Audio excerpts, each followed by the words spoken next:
Nabi Muhammad pernah bersabda, surga lebih dekat kepada salah seorang dari kalian daripada tali sandalnya, neraka juga seperti itu. Dalam memaknai hadis ini, para ulama mengaitkannya dengan syahwat yang dilakukan oleh anggota tubuh, sebagai sebab musabab seseorang dapat mengantarkannya masuk ke dalam surga atau neraka. Namun sabda Nabi ini, bisa juga menggambarkan kemungkinan adanya sistem alam yang tak terbatas dengan dimensi, dan saling berdekatan bahkan saling berhimpit. Sekarang kita fokus ke Uentira.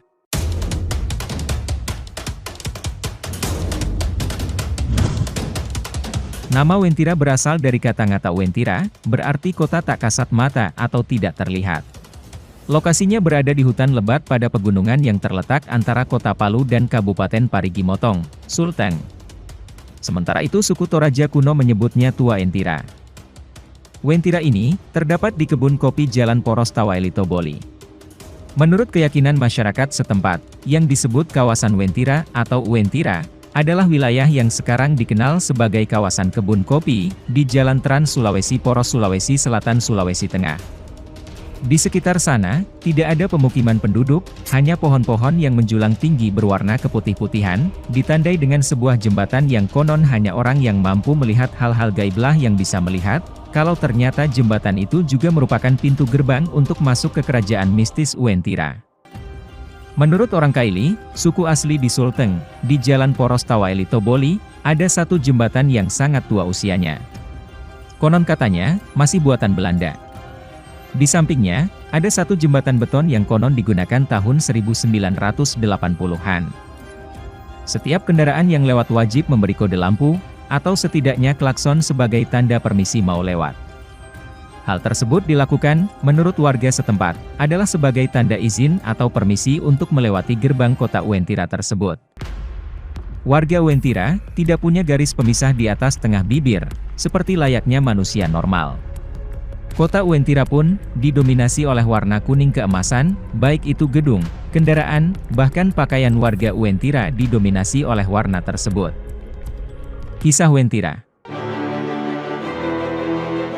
Cerita ini diangkat dari kisah nyata dan sudah terkenal yang bernama Azizah, seorang wanita tomboy dan ibunya, yang tinggal di Biromaru Kabupaten Sigi yang sedang bepergian meninggalkan kota Palu, untuk berangkat ke kota Poso. Pada saat itu, mereka berangkat dari kota Palu menuju kota Poso pada jam 10 malam. Di tengah perjalanan, Ibu Azizah ngantuk berat, dan tak bisa lagi untuk menahan rasa ngantuknya.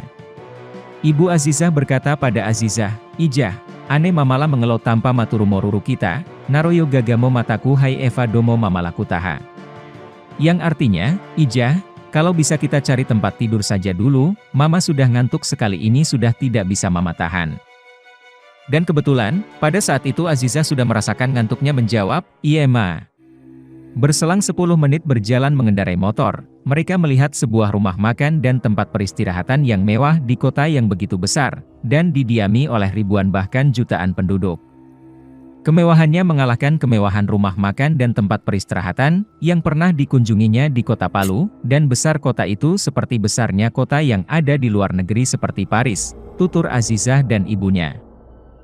Mereka berdua pun heran dan bertanya-tanya dalam hati, kota apakah ini? Dengan memberanikan diri, mereka menuju ke tempat peristirahatan itu, karena tidak tahan lagi ingin tidur.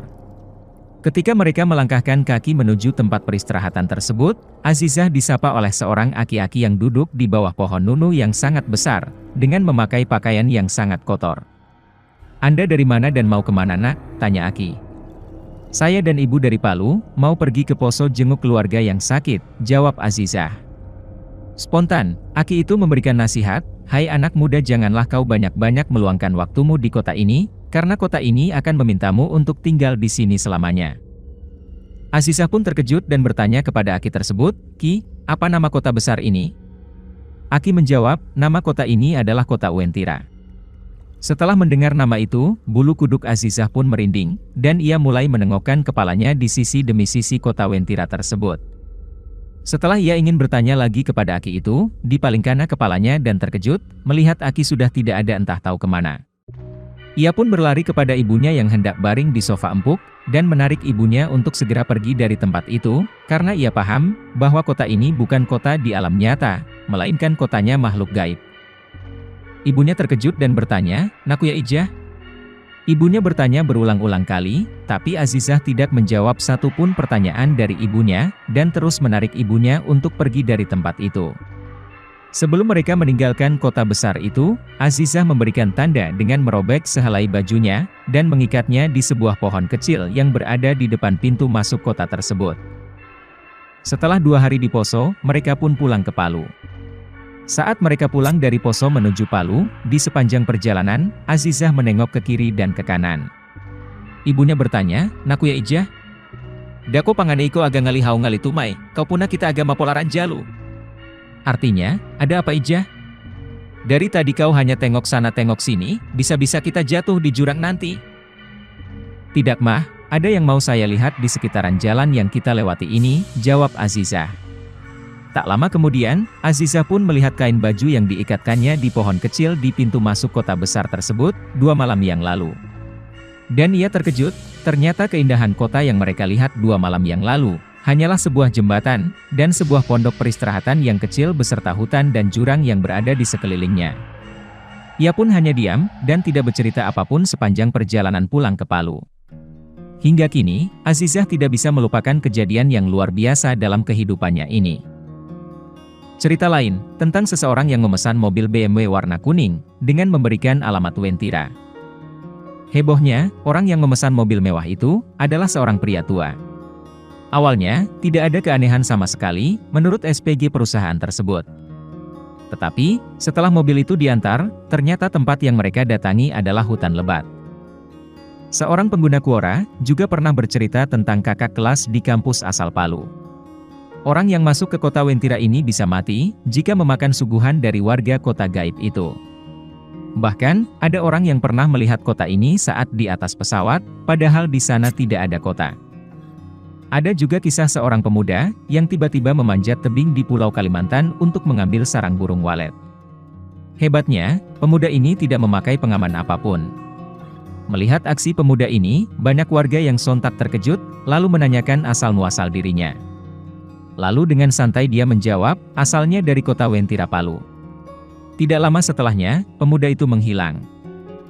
Bahkan, beberapa waktu lalu, sempat heboh dengan penampakan foto KTP warga Wentira. Namun, sepertinya KTP ini malah bertolak belakang dengan cerita adanya kota, yang katanya sudah maju. Ide mengenai dunia alternatif, telah memicu minat pemikiran mengenai adanya alam-alam lain bagi destinasi jiwa manusia di seberang kematian, terutama fisika kuantum yang telah banyak mengeksplorasi gagasan ini ke dalam sains eksak. Sebenarnya, dalam ranah fisika modern, teori jagat paralel telah ada sejak tahun 1950-an, yang digunakan untuk menjelaskan keadaan eksotis dan konsekuensi aneh dalam teori kuantum. Teori interpretasi dunia jamak, tumbuh dari gagasan tentang adanya sistem alam yang lebih besar dari yang dapat dijangkau oleh pengamatan visual kita. Keberadaan adanya jagat semesta lain yang berada di sekitar kehidupan manusia, diistilahkan sebagai alam metafisika. Sementara di kalangan umat Islam, lebih mengenalnya sebagai alam jin. Meski hukum alam yang terdapat dalam kehidupan manusia berbeda dengan hukum alam yang terdapat pada alam jin, namun terkadang antara kedua alam ini bisa saling berinteraksi satu dengan lainnya. Di Al-Quran, kita akan menemukan cerita tentang para jin yang membantu Nabi Sulaiman saat membangun Baitul Maqdis. Dan juga hadits berikut ini, kami pernah bersama Nabi, tiba-tiba beliau mendengar seperti suara benda jatuh ke dasar. Nabi bertanya, tahukah kalian suara apa itu? Kami menjawab, Allah dan Rasul-Nya lebih mengetahui. Beliau bersabda, ini adalah batu yang dilemparkan ke neraka sejak 70 tahun yang lalu, dan sekarang baru mencapai dasarnya.